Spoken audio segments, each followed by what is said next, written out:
যা গরম পড়েছে, কিন্তু গরম ছাড়া যে আমের সিজনও আসে না। তাই আপনাদের জন্য নিয়ে এলাম আজকে একটা এত গরমের একটা ঠান্ডা ঠান্ডা রেসিপি।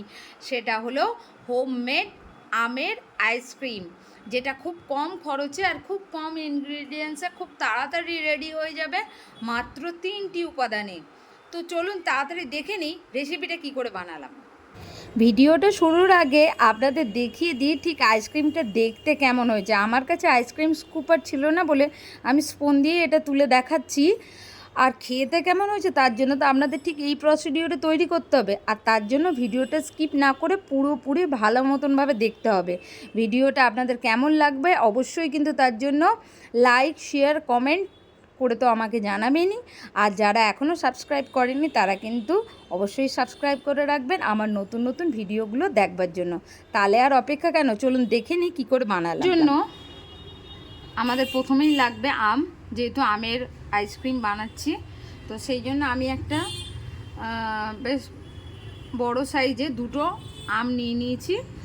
আর এই আমগুলোকে আমি ধুয়ে ভালো করে পরিষ্কার করে ছোট ছোট টুকরো করে আবারও আসছি। 2টো আম আমি ভালো করে ধুয়ে পরিষ্কার করে ছোট ছোট টুকরো করে নিয়েছি এরকম সাইজের। এবারে আমি আমগুলোকে একটু ফ্রিজারে রেখে দেবো 2-3 ঘন্টার জন্য, যাতে আমগুলো একদম ফ্রিজ হয়ে শক্ত হয়ে যায়। 2-3 ঘন্টা পর আমগুলো বেশ আমার ফ্রোজেন হয়ে গেছে। এবারে আমি এটা একটা মিক্সিং বোলে দিয়ে দিচ্ছি।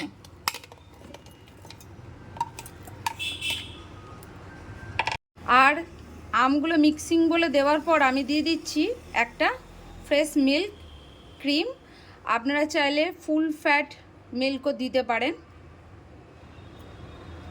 আমি এটা 1 প্যাকেট মতোই দিয়ে দিচ্ছি।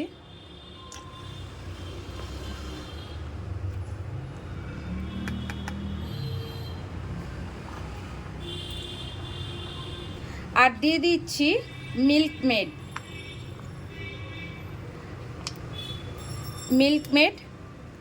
আমি 100 গ্রামের মতন দিয়ে দিচ্ছি। দিয়ে এবারে সবকটাকে আমি খুব ভালো মতন ব্লেন্ড করে নেব। এখন কিন্তু এগুলো খুব ভালো মতনভাবে আমি ব্লেন্ড করে নিয়ে চলে এসেছি। দেখুন খুব একটা কিন্তু ক্রিমি একটা টেক্সচার এসে গেছে, পুরো আইসক্রিমের মতনই লাগছে।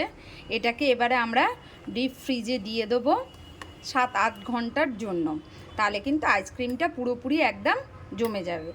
এটাকে আমি এবারে একটা কন্টেনারে ঢেলে নেব। আমি এখানে একটা আইসক্রিম, যেটা বাটারস্কচ আইসক্রিম মার্কেট থেকে কিনে এনেছিলাম, তারই ডিপেটা আমি একটু ধুয়ে রেখে দিয়েছি। তার মধ্যেই আমি এটা পোর করে দিচ্ছি।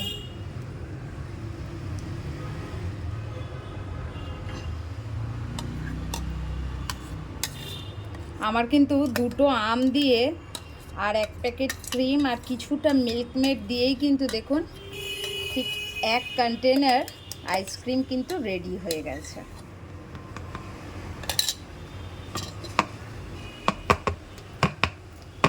এখন এটাকে একটুখানি ট্যাপ করে নেব। বেশ ভালো করে ট্যাপ করে নেওয়ার পর আমি এর ওপরে কিছুটা বাদামের টুকরো দিয়ে দিচ্ছি, কাজু বাদাম আর আমন্ডের গার্নিশের জন্য। আপনারা চাইলে যে কোনো ধরনের ড্রাই ফ্রুটস অ্যাড করতে পারেন। এখন আমাদের আইসক্রিমটা ফ্রিজারে যাওয়ার জন্য একদম রেডি। আমরা এই ঢাকনাটা চাপা দিয়ে দেবো। আর এটা এখন 7 থেকে 8 ঘন্টার মতন আমরা ডিপ ফ্রিজারে রেখে দেবো। তারপরে কিন্তু আইসক্রিমটা আমাদের একদম রেডি হয়ে যাবে। ওভারনাইট রাখার পর আমার আইসক্রিমটা দেখছি, ওফ, দেখতেও যেমন হয়েছে ঠিক খেতেও ঠিক তেমন হয়েছে। দেখুন পুরোপুরি একদম পুরো ম্যাঙ্গো আইসক্রিমের মতন একদম পুরো জমে ক্ষীর। আপনারাও এরকমভাবে বানিয়ে দেখুন, খুবই ভালো লাগবে। আর খুব কম খরচে আর খুব কম ইনগ্রেডিয়েন্টসে এটা কিন্তু বাড়িতে ঝটপট রেডি হয়ে যাবে। বাচ্চা থেকে বড় সবারই কিন্তু খেতে খুবই ভালো লাগবে।